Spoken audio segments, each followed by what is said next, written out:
আজ দেখি ছোট চুটপুট আর বড় চুটপুট কে বেশি মজা দেবে।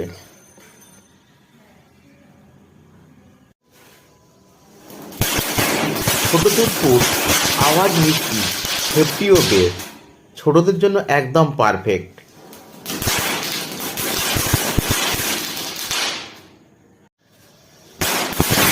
আর এই যে বড় চুটপুট আওয়াজ ঝাঁকুনি দেবে, আসল বাজি কিন্তু এখানে।